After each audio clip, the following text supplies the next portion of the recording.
Magandang araw, Luzon, Visayas, Mindanao. Ayan, nagkakarga tayo ng PlantMate Organic Fertilizer. Kasama ko si Sir Isagani. Ayan, Sir, kaway muna. So, PlantMate with beneficial microorganism. No? Ito po yung guaranteed analysis niya, mga kabukid. Napakaganda po. 100% organic at EPA license po siya. So, natutuwa naman ako si Sir Try natin. na nahikayat kong gumamit ng organic. At yung ibang mga may bukid at palayan, mga tumana, no?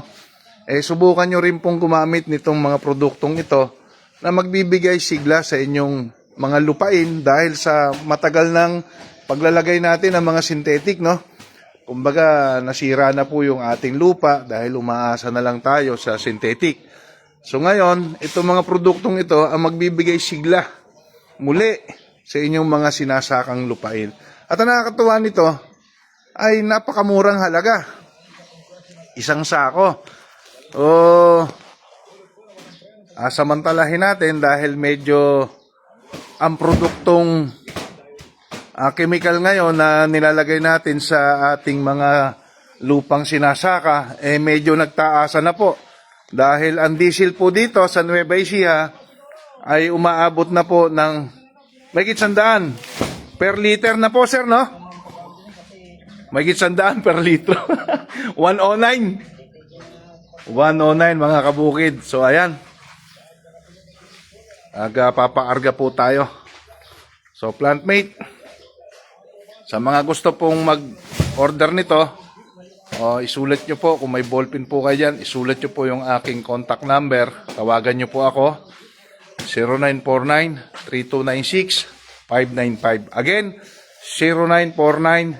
0949-3296-595. Ayan. So, 50 sako po itong pinopurchase namin ni Sir Isagani.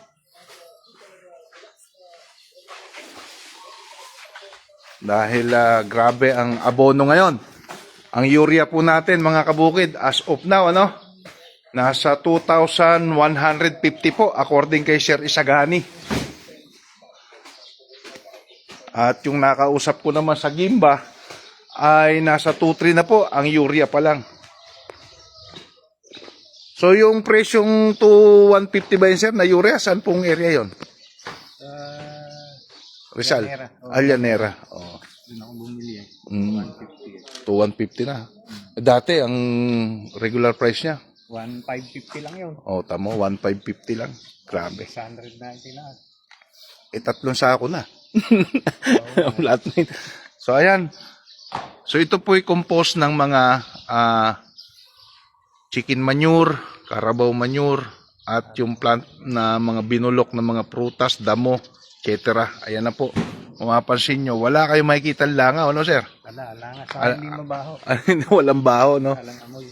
So, ibig sabihin, maganda yung ng compost. Kasi pag may amoy, may bakterya pa yun. So, may bakterya sa pupuntahan ng langaw. Tsaka hipuin mo, sir. Yeah, punta tayo rito. Hipuin mo yung niya, sir. Nilipat na nga nila. Wala na rito yung waste. Organic na to. Ready for one. Ready for sabog na yan sa tumana natin. Ganyan na lang ba yan? Ano ba yan? Aagagin pa nila yan eh. Sasalandra. Sasalandrahin pa yan nila. Yun ang kapapino yun. Pino. Yun nakasako. So, makikita mo, sir, hipuin mo, iba yung texture niyan eh. Kasi mo talaga, organic, may mga basura pa, may mga kahoy-kahoy, ayan, Kaya sasalandrahin ko yan. may mga kahoy-kahoy pa, Para matanggal yan. para matanggal. So, ito po ay binubuldoser nila rito. Loader na pala yung nagbuwan eh. Oo, ayan, ang laki ng bakat ng gulong. Tataas yan.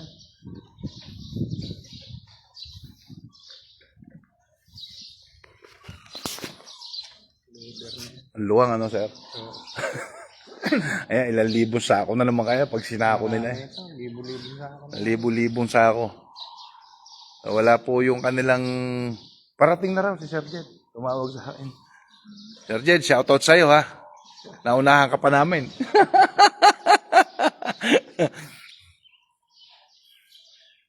So, nung minsan, binabasa nila yan. Oo, mukhang binabasa. Hindi truck na rin yung pamumpan dyan. Yung pambasa. Meron silang sprinkler dyan na ano eh. May ikot-ikot lang dyan eh.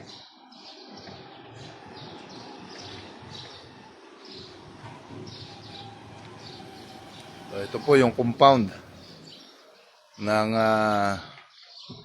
kinukuna namin ng Plantmate, no. Isang taon ko na po itong pinopromote, sir, eh. Itong Plantmate na to. Yung mga taga San Antonio, Quezon, shoutout kay Sir Felix sa Santa Cruz, kina Boss Willie, kina Boss Tasio, ayan, yung mga gumagamit natin. Malalapad naman yung kanilang ampalayahan dyan. Puro yan na ginagamit. Puro ito na po ang ginagamit nila. Maganda po ang naging resulta sa kanilang lupa, no. Shoutout nga pala kay Sir Froilan Fernandez ng Bungabong, kay Kuya Unyo, no, ng San Roque, Bungabon din. Kay Rolly, ayan, ng Puok Rizal naman, Bungabon din, mga gumagamit na po ng ating Plantmate. Kay Boss Joey, ayan, mga Plantmate user na po natin. Bungabon, marami nang gumagamit nito. Lalo pa ngayon, sobrang taas ng abono. Ewan ko lang ngayon, yung triple 40 natin, kung magkano. 1.8 yung kuha ko eh. Ngayon, o 1.8. Di ba ikuha sa mais. Nagpabili na si Kanyo eh. Kaya alam mo na yung price yung 1.8 yung triple 14 atlas. Tapos 150 yung urea. 150. Oh, tamo 1.8. Eh, dati sir, yung dating presyo, hindi pa tumataas. Yung triple, Triple 14, 1.5. 1.5. 300, ano? Nakas, grabe. Eh, lalo na yung mga mamamahaling pataba, gaya ng mga yarang yan. Yara, mga matindi. Matindi na siguro presyo niyan. Eh, dati, nag-2 plus na talaga dati yan eh. Eh, di lalo na ngayon, eh, baka mag-3,000 na isang sako. Mga abuting 3,000 yun. Ay, grabe. Tapos, ang presyo naman ng ating pananim, gulay, ang baba. Buti nga yung palay, hindi... Maganda ngayon. Ganda-ganda presyo. Magkano to 1.8 natin, sir? Asa 27 daw. 27. Yung carry repair. Ba't sabi 28 daw nung nakaraan? Bumaba. Yung iba nga, may kumuha daw 28, kaya lang zero green. Ah, gusto nila yung tukol na. So, Tuyo na. Oh. Napakalaki ng area na to. Wala kang makita kahit sanlanga, wala, sir? wala nga. Walang amoy. Walang amoy pati. Walang amoy. Yung iba kasi, yung Titan, Amo, ayan, oh.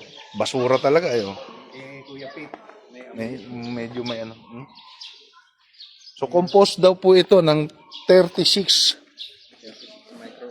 microorganism according kay Sir Jed, ano. Sana maabutan tayo. Papunta na raw siya. Dahil pa nito. May pick up dito, sir. Trailer, taga Bicol. Inabutan ko rito nung minsan eh. trailer nakapasok dito. Atras.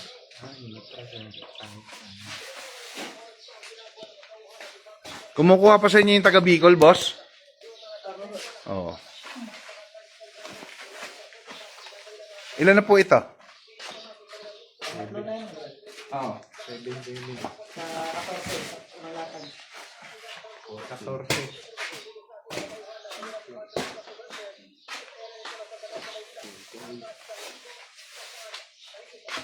Kaya yung 50, kaya? Bagay, bago naman gulong ni sir eh. Lumalambot itong kaya 50 na. O, double tire. 80 tayo ba niya? Makakuha niya. Pangatlo. Ay, yung pan-deliver nyo, single tire lang yun eh, no? Mas maaga pag-deliver eh. Ayun ang pa-deliver si Doc sa Bungabon eh. Alas 7, nandun na kayo eh.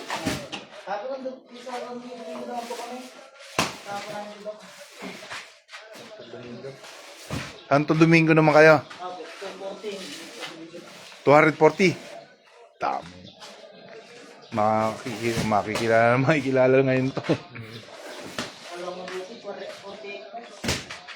ginang. Hindi maganda yun. Tabi-tabi lang yung bukid niyang gano'n. Eh, masarap paliparan ng drone, sir. Oo. Tabi-tabi. Isang latag. 40 hectares, dalawang araw. May manggahan din.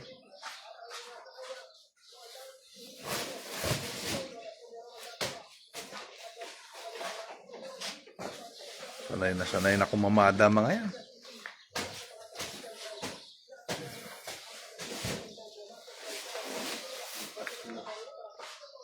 Apat na baso pala. 48.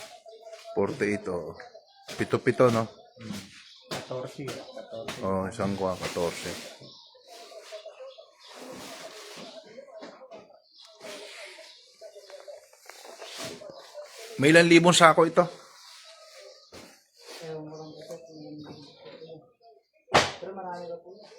Oo. Lapad siya, no? Ang dami. Luwang, no?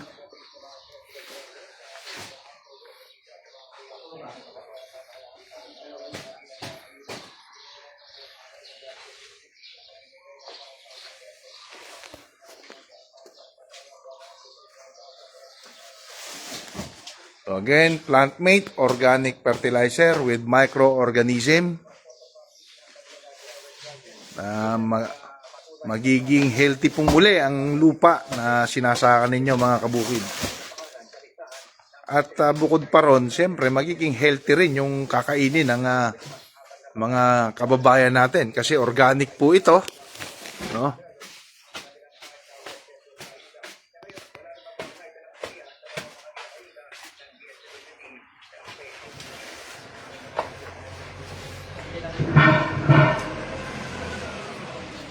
Hello, Sir Jed. Good morning. Good morning.